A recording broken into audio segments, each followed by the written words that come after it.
Hey everybody, welcome back to the Castos YouTube channel. In today's video, I'm going to show you how I shrunk down a 30-minute, 3.3 gigabyte video file into a, 30-minute, 681 megabyte video file using an app called Handbrake.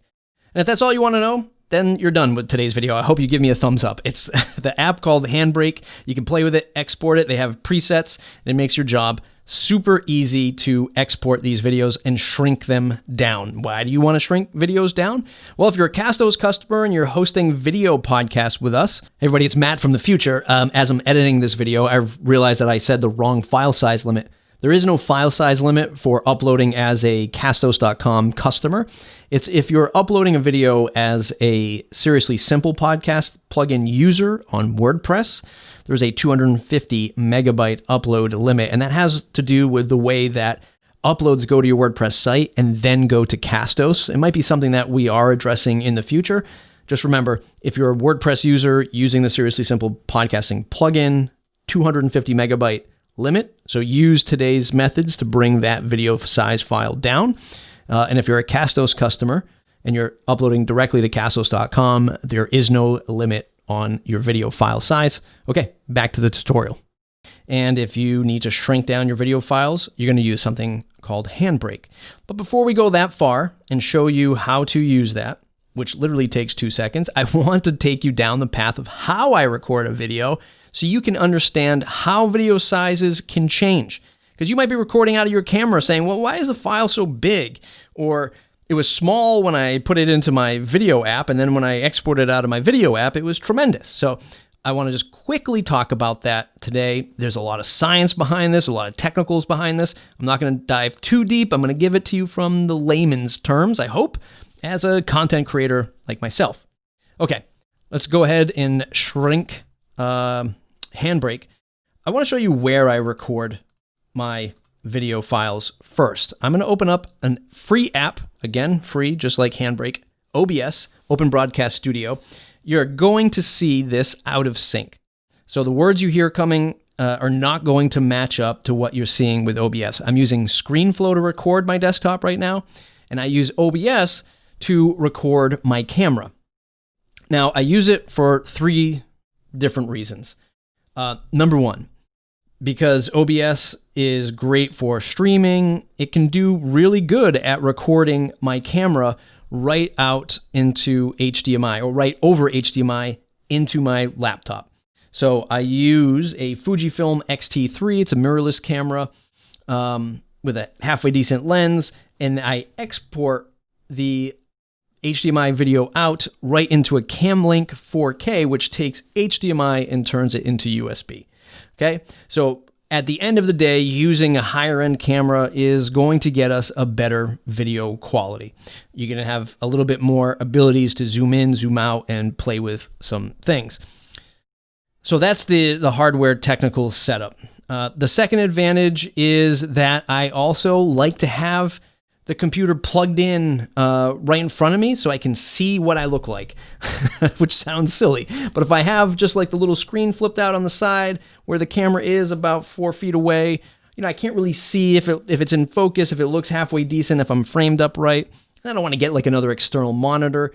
And then that third benefit is with OBS, I can sync up the audio with my better microphone. So I can't run this microphone into my camera, and it's just way easier to just do it all in one. That's why I use OBS. That's why you might use OBS. Now, the example I'm going to show you today is a 30-minute video file, but I want to show you the settings in OBS first. It's very important, let me get to the output, that in OBS you can record your camera. It doesn't matter. It doesn't have to be a high-end camera. It can be a web camera. It can be a laptop camera. It doesn't really matter.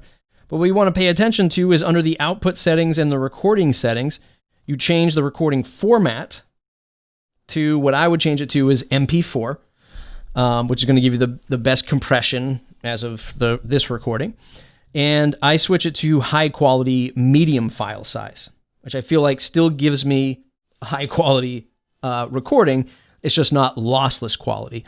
Lossless quality, like it says, tremendously large file. Yeah, tremendously large files, like probably gigabytes per minute is probably what it translates to, which would literally be overkill because your in-camera recording probably isn't that high either, but maybe fairly close. Like this camera here can record at 400 megabits per second, so that does get pretty fast, or get large pretty fast. So at the end of the day, you want to record in high quality, medium file size. Okay, so we're going to cancel that, and we're going to minimize OBS. And I'm going to show you the file size of that original recording. So I'm going to open up this file size. So I recorded a 30-minute presentation using OBS, medium file quality size, came out to 1.22 gigabytes. So that was the total file size of the original video.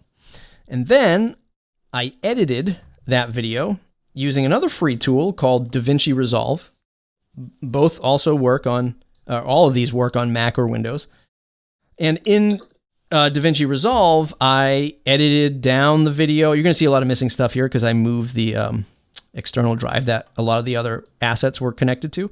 But I edited the video. I did some text overlays. There's a lot more like slides and transitions and graphics overlays. So after I did all of that, I go into DaVinci Resolve and then I do just the quick export. There's probably some things I could fine tune, but I don't have time for that. You probably don't either. I export using the YouTube quick export profile, and I run it. I hit export. And what that did was then take that 1.22 gigabyte file and turn it into a 3.13 gigabyte file. So you might be finding yourself, this happening to you. It's like, my file was really small when I brought it in, but then you edit it, you do a bunch of transitions, you add some graphics, some overlay. That application is going to add some overhead to it, especially when you go to export it. Now, maybe I could dial back some of the bit rate in DaVinci Resolve. You might have to, depending on how large your file is. You might have to compress it even more, leaving something like a DaVinci Resolve or an Adobe Audition. But for my example today, I just wanted to show you that I added roughly 2 gigabytes to this same exact file. Then, through the power of Handbrake, all you do is open the source, you pick your large file, open. I always switch it again to MP4 file. I check off Web Optimized. I simply pick one of these presets, and I pick YouTube. It's 1080p. It's not a 4K video, so it's 1080p. But the thing to watch out for is by default, it's going to export it at 60 frames per second. My camera records, or I set it to record at 24 frames a second. So you just want to switch it, make sure your frames per second are matched up. You could probably even play with the quality here. You could bring down the average bit rate. Maybe you could bring down the quality a touch. And then you hit start.